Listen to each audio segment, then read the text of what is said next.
and a spectacular day in the Great Northwest. Well, the spectacular racing will continue here as we get ready for the boys' mile. We talk about meet records. Girls was set last year, so was the boys. Now Bergeron getting challenged by Griffith, and Griffith's going to move to the lead. He's on his way to something special here. Drew Griffith's going to be among the best ever at 2 miles in a shade over 8:31. 8:31.46 is that meet record that has stood now for just a year, and Jane Hedengren is not coming back to try to attack that boys 2 mile record. Still trying to come to grips with what we just saw there to open things off, but we'll get here going with the boys 2 mile, slightly smaller field of 10 scheduled to be at the line. Well, the good news here, Paul, is that it's going to be a race. It's not going to be a coronation like we saw with Jaden Hedengren. This one is pretty wide open and should be an interesting tactical battle. See on the inside of the track, the LED lights, that is called wave light technology. You see it a lot on the elite circuit. Just allows these runners to have basically pacing without the pacer, and those lights will actually be following them around or giving them something to chase at that meet record of 8:31.46. You see the tall figure of Joe Barrett on the outside. Intriguing to see what he does. We were talking a lot about him during the fall campaign, dealing with some health issues in the off season, and now trying to come back and get into good form for these championship kind of races. He's had an iron deficiency, Paul, and that's laid him low, really, probably since the time we saw him in the Outdoor National Championships in the fall. And you're right, it will be interesting to see. He made his debut at the Penn Relays earlier this year. I'm just curious as to how this is going to go tactically, because you have a field that's pretty well balanced, so to speak. Joe is the top returner from a year ago. He finished 9th. Vincent Recupero is also here. He finished 11th. This is his 4th time appearing at the Brooks PR Invitational. An easy travel day for him as he is based in Seattle. So we're out on the track here. It's not going to be the race that unfolded on that girls' side where we just watched Jane Hedengren run one of the fastest 2 miles in American history. You see those wave lights as they light up in the sunshine here. Maybe a little harder to see during the daylight hours, but right on that meet record pace is Ben Crane out of Illinois, getting us started here in the early going. And he has something in common with Hedengren. He's headed to BYU himself in the fall. Ben is a 8:49 flat metric 2 miler, won the Illinois title in 3A 3200, was 4th in the National Cross Country Championships that we've spoke about before, and he was Illinois 3A cross country champion. He's a very strong runner, and I think he's smart to go out in this sort of pace and burn the kick off others, because his leg speed is not a Juan Gonzalez's or a Benjamin Anderson's or anybody like that. You mentioned Juan Gonzalez out of Fremont, Nebraska. He's running 2nd in this order right now, and one of the advantages he has is just the prolific amount of racing. He's already got 20 races under his belt during the outdoor season this year. That's just crazy, to be really frank with you, but if you can handle it, all the better. Caden Leonard's another guy who I like. We saw him in St. Louis earlier this week, and he was 3rd in the National Cross Country Championships in the fall, but he's also a 3:47 1500 guy, and from Texas, won the UIL 6A, the top division in the 1600 and 3200 this year, won the 1600 last in 2024 and 2nd in the 3200. He's another runner. These conditions are going to be like a literal breeze for him, because it's not the hot heat and humidity you get in Texas this time of year. Call it 66.7 on that 2nd lap of 8 laps in this boys 2 mile at the 2025 Brooks PR Invitational. Good look from high above as they work their way down the backstretch for this next lap. Caden Leonard out of South Lake Carroll, Texas, now running in 2nd, and the Canadian Charlie Mlachwa of Mill Bay, British Columbia, now in 3rd ahead of Gonzalez. Yeah, I wonder how long Ben Crane is going to be able to keep the wolves at bay, so to speak. The pace, 214 through 880 yards, so to speak. Not particularly aggressive, so we're gonna see a little bit of movement here in this race. Right now, that's about 8:58 pace, so a very tactical sort of race here. It does behoove Crane, though, to push this pace, but this is really headed toward a kicker's race. And in a kicker's race, you have to really look at Caden Leonard. You have to look at Benny Anderson. Ben Anderson has run 152.70 for 800. He's also dropping down from altitude. He's headed to Notre Dame this fall. He and his Mountain Vista High School teammate, Benjamin Adams, the two Benjamins, have been duking it out all year long. It's all about the Benjamins. It's all about the Benjamins, so I've been told.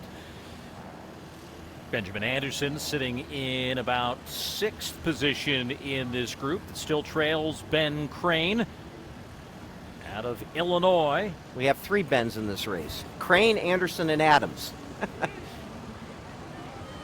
Crane's margin is starting to whittle down a little bit here, Paul, and I think that we're gonna see some people get a little bit antsy and try to move up. Someone's going to break out of that pack. You can see Joe Barrett, the very tall figure that we had spoke about.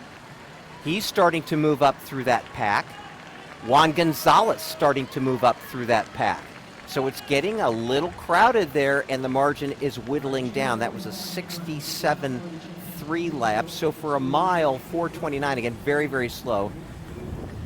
Very tactical. So halfway home in this boys 2 mile. Here at the 2025 Brooks PR Invitational. We'll go down in distance next as we'll go down to the 400 meters. A little mixture of some good elite high school distance racing. That'll be concluding with the miles at the end of our program. But we've got some of the best sprinters here, best hurdlers here. It's a really nice kind of showcase for these high schoolers. This meet rewrites the record books and top all-time lists every year. And, of course, that's already happened, as we've seen with Jane Hedengren. I don't know much about Malachwa from Mill Bay, British Columbia. He's tucked in there in second, has been near the front the entire time, and certainly does not look distressed at all. Paul, you are a BC man. Where is Mill Bay? Are you going to put my geography on the spot? I would expect it's near the water, because if it's not in British Columbia. I think it's on the island, though. It's north of Victoria, I think. So we ran a slower lap. This was actually the second to slowest lap. Crane running a 68. So again, especially if I'm Benjamin Anderson or I am Caden Leonard, I am really seeing this race as setting up perfectly for me. Well, we definitely have ourselves a race here as we work through the back half of this boys 2 mile of the 2025 Brooks PR Invitational. Juan Gonzalez looks full of run, too, up there near the front. He is a 153.12 800 guy himself, so let's not count him out despite the many, many races he's had under his belt this year. Crane looking around now. Gonzalez coming on his outside shoulder, so this group of 6 now in the front as they will have 2 laps to go. You can just see Leonard kind of sizing things up there. And I think he's really in best position right now to take this thing along with Anderson. I'm sounding like a broken record, but nothing has changed in my assessment of this. But that last lap was 67.59, one of the slowest laps of the race. Slowest one was actually the first lap of the race as they were all getting settled. But now Gonzalez asserting himself here as they'll come through with a lap and a half to go. And 6 in this front: Gonzalez, Crane, Lachwa, Leonard, Anderson, and Barrett. And Leonard did run on Thursday in St. Louis. He ran a very strong mile. You can see Joe Barrett going wide now. He's the freshest of all these athletes because he didn't start running until April due to the iron deficiency. But now Leonard moving up on Juan Gonzalez's shoulder. 1 lap to go.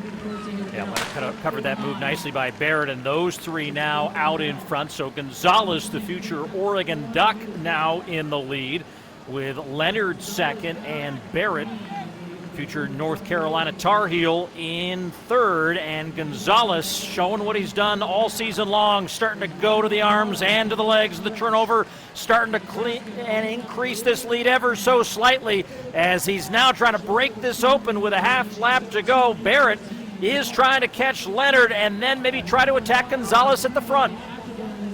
Gonzalez looks full of run here. Leonard has got, if it's now or never for Caden Leonard, and Gonzalez is not going to give this lead up. Big look over his shoulder and now into the home stretch. Juan Gonzalez out of Fremont, Nebraska, maybe the most well-traveled racer on the high school circuit this year, adds another victory to his outdoor campaign as he runs 8:47.06, a new U.S. #1 in the boys 2 mile in 2025. How about the fact that he ran just under 4:16 for his second mile? Just under 4:16, 56.6 for the final lap. They turned what was incredibly snail-like pace into a real burner there at the end. And good for Joe Barrett, by the way. Joe Barrett coming back, really ran a great race for where he's at right now. And Caden Leonard, hey, look, you ran on Thursday, you ran a big-time mile on Thursday, and kudos to him for finishing in that runner-up spot. As you see the final results populate the screen, Juan Gonzalez taking the victory in this boys 2 mile. Final lap of 56.65. Well, Jerry Schumacher's got to be happy adding him to the bucket of athletes that are already there, including Simeon Birnbaum and soon a kid that we saw, Quentin Nauman, on Thursday. What an impressive talent. Gonzalez, a very good cross-country runner, as you mentioned. This year he won the Nebraska 800, 1600, and 3200. Last year he finished second in the 800. Oh, he slipped up a little bit there.